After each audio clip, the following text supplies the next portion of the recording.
The American people are done with the con man. I mean, he sounds like a used car salesman. Like, let me just shout it out. Buy what I'm selling. Yes, this is a lemon. Yes, he is selling nothing but lemons. I don't think that this really should come down to right or left. As I've been saying over and over, this is about right and wrong. And so if people have questions, just go ahead and call your insurance provider and ask them, what are my insurance premiums going to be? You don't have to listen to what the president is telling you. You can find out for yourself what those premiums are going to be without these subsidies. Lying has worked for him in the past. And right now, that is what he's trying to do. He is trying to lie his way through. And the only thing that he cares about is making it through these midterms. He is so nervous. That is why they are cheating and going from state to state to state, trying to redistrict. The last time that Donald Trump was in and had to go through a midterm, it didn't turn out really well for him.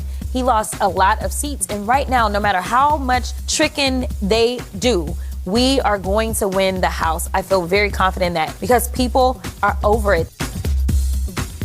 Dallas Congresswoman and U.S. Senate candidate Jasmine Crockett on that highly embarrassing national address by Donald Trump the other night. Link to her full statement on CNN in the show notes. And it's Friday, December 19th, 2025. This is the Progress Texas Daily Dispatch, rapid response on the breaking news stories Texas progressives need to know. I'm Chris Mosier. While issues around unity and common vision have been popping up for Democrats lately in Texas in the run-up to the primary, on the other side of the aisle, especially when it comes to affordable health care, Texas House Republicans in D.C. seem to be in full lockstep about one thing. They're not only not especially concerned about the massive spike that at least 1.3 million Texans are about to see in their Affordable Care Act premiums, but in the words of Republican Congressman Roger Williams of Willow Park, quote, I'm not going to vote for anything that has any existence of Obamacare.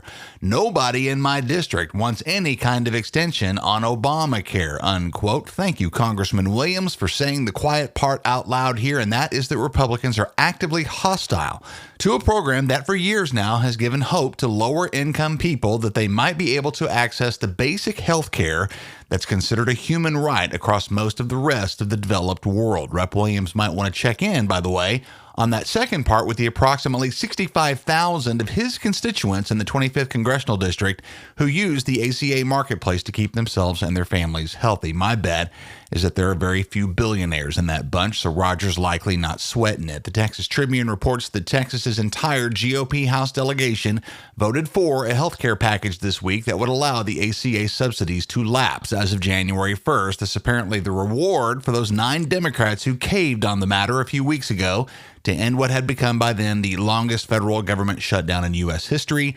And with the House shutting down for the holidays and no solution devised, those tax credits are now all but certain to expire at the end of the day on New Year's Eve. Though 4 Republicans did join House Dems in forcing a floor vote next month on a temporary extension of those subsidies, but by then, those massive bills will likely have arrived. The entire Texas Democratic delegation, even those members whom we worry about on occasion, voted against the Republican package. But that's not to say that they've been behaving necessarily. Alex Bollinger at LGBTQ Nation points to the 3 House Democrats who voted in favor this week of a bill hoisted by the supposedly sane Marjorie Taylor Greene of Georgia, and 2 of them, you guessed it, are from Texas. Surprise, surprise, Henry Cuellar and Vicente Gonzalez both supported Greene's proposed national ban on gender-affirming care for trans youth, alongside 213 United Republicans. Notably, those 3 votes allowed this bill to pass.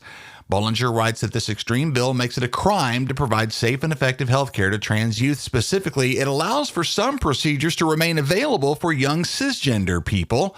All of this punishable by up to 10 years imprisonment and applying to the parents of trans kids who are simply seeking the best case scenarios for their children using medical care held as the current scientific standard by the American Academy of Pediatrics, the Endocrine Society, and the American Medical Association. This is a Republican win counter to science and medical expertise handed to them by Henry Cuellar, Vicente Gonzalez, and fellow Democratic Congressman Don Davis of North Carolina. We've done our best to understand why these 2 Democrats repeatedly break ranks with their party, in this case when it comes to basic protections for some of the most vulnerable people in our state, and that vote sure doesn't make that understanding any easier for us at Progress Texas. Democrats have been campaigning hard down in the Rio Grande Valley among the constituents living under Cuellar and Gonzalez. Berenice Garcia at the Texas Tribune covers a joint South Texas rally held yesterday by U.S. Senate candidate James Tallarico and congressional candidate and Tejano star Bobby Pulido, in which the two issued endorsements for each other, signaling a strategic alliance to win over Latino voters who supported Donald Trump in 2024. Pulido is seeking the Democratic nomination in Texas's 15th congressional district,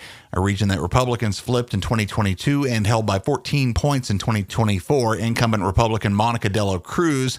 Bobby Pulido must first prevail over primary opponent Dr. Ada Cuellar, notably, and let's be super clear, no relation to Henry Cuellar, who has focused her campaign on healthcare and reproductive rights, while Tallarico, as you know, is working to close an 8-point polling gap behind the aforementioned Jasmine Crockett by increasing his name recognition through frequent stops in the RGV ahead of the primary in March. The Trib notes that Crockett has lately been forced to explain comments she made in a Vanity Fair interview last year in which she compared Latino cultural and political tendencies to what she called slave mentality. Crockett clarified to Jake Tapper on CNN earlier this month that she didn't say that mentality applied to all Latinos who voted for Trump, and later issued a statement saying, quote, "I will never be silent about injustice, but I will always be open to learning when my words miss the mark. My point then and now is to highlight the shared struggle between black and brown communities," unquote. So Trump's ridiculous speech the other night was clearly an attempt to distract Americans from the many ways in which their lives are sucking lately under his regime. And the next move has been to try to distract Americans from Trump's ridiculous speech, apparently, as Megan Reyna at KENS-TV in San Antonio says Trump has signed an executive order rescheduling marijuana from Schedule 1 to Schedule 3, which represents a major federal policy shift that at long last acknowledges the medical value of cannabis. Notably, this change doesn't legalize recreational use, but cannabis industry leaders believe it will further legitimize medical marijuana programs, ease federal tax burdens for cannabis companies, and expand research opportunities. In Texas in particular, where we've seen a recent broadening of our own medical program, we stand to see significant industry growth from this reclassification, though once again, to be clear, recreational pot is still illegal under both federal and Texas state laws, which of course are enforced with a great deal of variety across the law enforcement agencies covering the many different parts of Texas. Probably a decent idea in general to stay on the down low for now. Speaking of Texas law enforcement, if you're a Gen Xer and a science fiction nerd like me, you probably can't quite put the Terminator out of your mind when you hear about drone technology being increasingly developed and deployed for surveillance and, even more alarmingly, active interdiction or combat. If that's you, a vital weekend read from the Texas Observer and our friend Francesca D'Annunzio, who writes on the vast expansion of the fleet of drones that the Texas Department of Public Safety has developed under the auspices of Governor Greg Abbott's multi-billion-dollar Operation Lone Star militarization of the Texas border over the last few years. DPS has in fact become a national leader in drone surveillance, as their army of flying robots has more than doubled, ballooning from fewer than 200 drones in 2020 to over 450 today, after about $3.7 million of your tax dollars invested, employing nearly 400 trained remote operators. Texas DPS's drone inventory is now almost as robust as the U.S. Border Patrol's 500 drone federal fleet.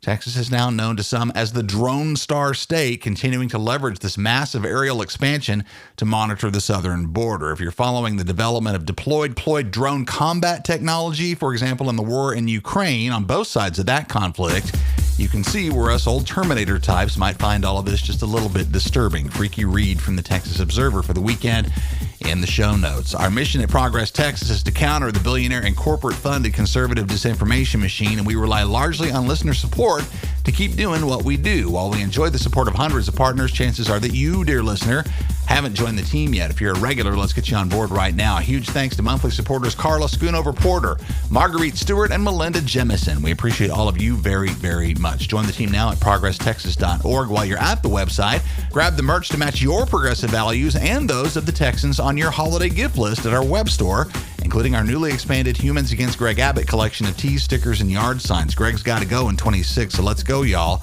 All that and more at ProgressTexas.org. That's the Progress Texas Daily Dispatch for this Friday, December 19th, 2025. Links to all these original stories can be found in our show notes. Progress Texas is a nonprofit rapid response media organization promoting progressive messages and actions. While campaigns come and go, we're the permanent home for progressive media and action in the Lone Star State. I'm Chris Mosier. Thanks for listening. Have a great weekend. Happy holidays, and we'll see you again on Monday.